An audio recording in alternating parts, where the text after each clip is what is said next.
Okay, everybody. So we're going to take a look at other applications of rates of change. This will just be kind of a short little intro where I will show you two examples. But as we learn different derivatives and techniques and other applications, we'll be lumping these in and as all applications of rates of change. Remember, rates of change means slope.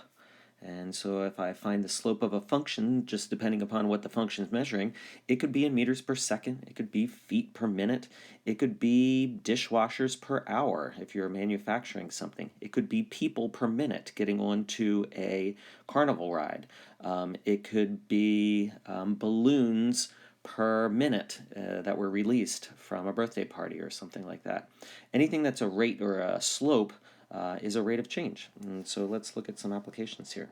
Title your notebook 3-4 Applications of Rates of Change.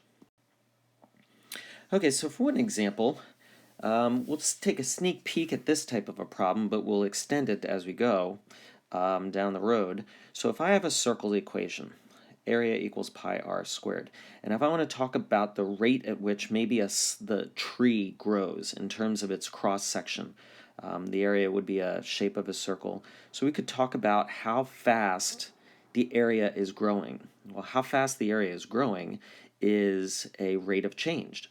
And so therefore that means I would be taking a derivative.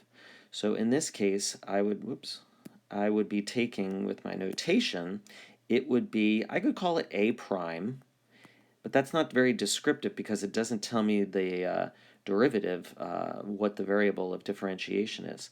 So I'm going to notate it as dA dr.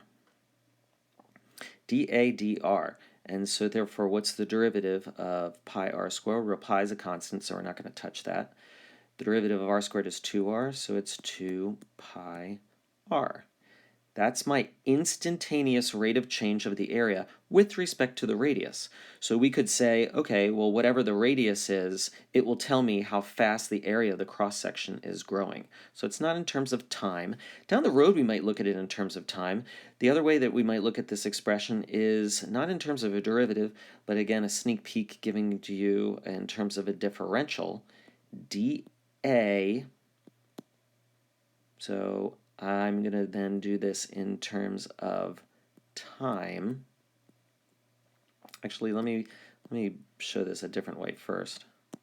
What I could do in the equation that I just wrote is that I could take this little dr and I could multiply it over to the other side. Again, we don't think of this as division, and this is one of those cases where I can think of it as division. And then now, in this case, what I could do is I could divide through by dt, and now I would be measuring the rate of change of the area with respect to time, relative to the rate of change of the area of the radius in terms of time. So we can play around with those different types of relationships as well in terms of time. So either way, this is an instantaneous of the rate of change. Now, in my description here, with respect to the radius, is going to be then that equation. So the instantaneous rate of change of the area with respect to the radius. This would be the instantaneous rate of change of the area with respect to time. This example we'll get to a little bit later. So for now, you're just going to be taking derivatives of equations, and then they'll give you some quantity, probably a r, and you can substitute it in and tell you how fast the area of the cross-section is growing. Another example in using derivatives of rates of change is something called marginal cost. Marginal cost, it's the first derivative of the cost function and represents an approximation of the cost of producing one more unit. So my cost equation would be the cost in terms of time, and then my slope of that would be the cost. It would represent the slope of then approximating one more quantity. This is a typical marginal cost graph, and it's based upon a cost equation. This would be the derivative of a cost equation. Let's see what this looks like. Okay, so let's given a cost equation that it costs this much to produce X stoves. So we're not going to be dealing in terms of time in this case. We're going to be doing the cost per item. So the cost for making X number of stoves is that equation. And then so therefore my marginal cost equation is its derivative. Very simple derivative with power rule.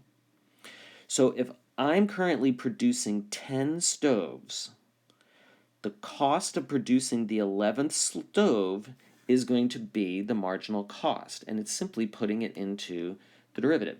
So it's the slope of the original cost equation at 10. Now remember the cost equation would be money in terms of cost, x is representing stoves.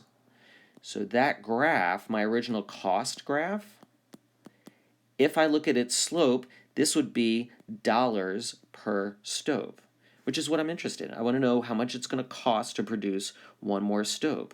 So if I find the slope of the tangent line to the cost function, it'll tell me the approximation of producing one more stove. And in this case, it turns out to be $195.